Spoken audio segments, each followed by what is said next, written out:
네, 광주 전남 공통 현안 중 하나인 광주-완도 고속도로. 어렵게 행정 절차를 거쳐 연내 착공을 앞두고 있는 가운데 이번엔 주민 생존권 문제가 변수로 떠오르고 있다고 합니다. 관련 내용 취재해봤습니다. 광주와 완도를 잇는 고속도로는 당초 나주와 완도 고속도로 건설이 계획이었지만 광주와 전남의 행정권이 힘을 모아 정부를 상대로 설득해 광주 강진 구간을 올 연말에 착공하기로 확정. 우리 도에 낙후된 중남부 지역 개발을 도모하고 남해안 관광 개발의 접근성을 높여서 각종 물류 비용 절감과 관광 개발 촉구가 크게 기여할 것으로 기대하고 있습니다. 고속도로가 개통되면 광주에서 강진까지 1시간 20분에서 30분으로 단축. 혁신도시까지는 6분 거리로 단축된다고 하는데요. 이렇게 광주와 전남, 서남권을 잇는 대동맥으로 기대가 높지만 고속도로가 생기는 마을들의 주민들은 불만을 호소하고 있었습니다. 기존에 있는 도로에서도 현재 우리가 그 감을 타이어 분진으로 해가지고요. 시커멓게 돼가지고 먹을 수가 없어요. 그래서 전부 그걸 폐기 처분을 거의 하는 상태예요. 고속도로가 나가다 보면 엄청 싸게 달리는 그 속도에서 타이어 분진이 몇 배가 더 일어날 거란 말입니다. 전국 생산량 23%를 차지하는 대봉감의 주산지이고 청정 지역으로 자리 잡은 영암 금성면.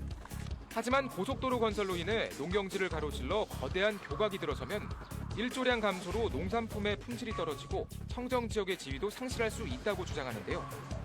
이 마을뿐만 아니라 고속도로의 10여 킬로미터를 차지하는 나주 봉황면에서도 많은 피해를 입을 수밖에 없다고 합니다. 우리 배 또 주산지입니다.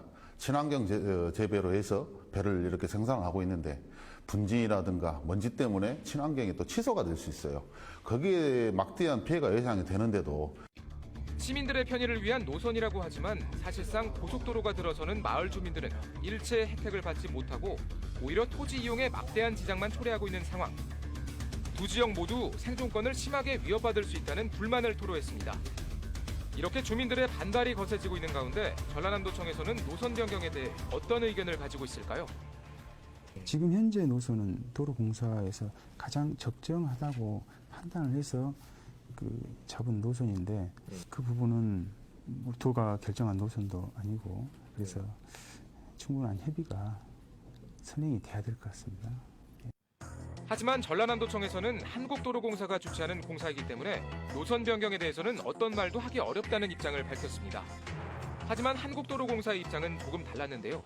현재 고속도로 통과 노선에 대해 광주광역시와 전라남도에서 고속도로 사업 취하 요구가 있고 정부에서 사업 취소 또는 노선 변경을 인정하기 전까지 노선 변경 계획은 없습니다.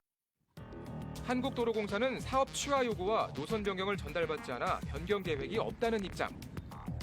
더불어 발전 과속화가 예상되는 것을 충분히 알아주길 바라고 지역 주민들의 피해가 최소화되도록 환경 영향 평가를 통해 다각적인 방안을 검토하여 설계에 반영할 계획이라고 합니다. 일조량을 감소시키는 시설물 설치는 최소화하고 매연 및 분진으로 인하여 발생하는 농작물의 피해가 최소화하도록 설계하여 재검토해서 우리 봉황 면민들과의 동의를 구해서 공사를 꼭 진행을 해주시면 감사하겠습니다. 지역경제개발과 시민들의 편의를 위해 추진되는 광주-완도 고속도로. 하지만 피해의 목소리가 계속해서 나오고 있는데요. 전라남도청, 한국도로공사 등 모든 기관과 피해 주민들이 함께 머리를 맞대 해결 방안을 모색해야 할 것 같습니다. 지금까지 이슈인 뉴스였습니다.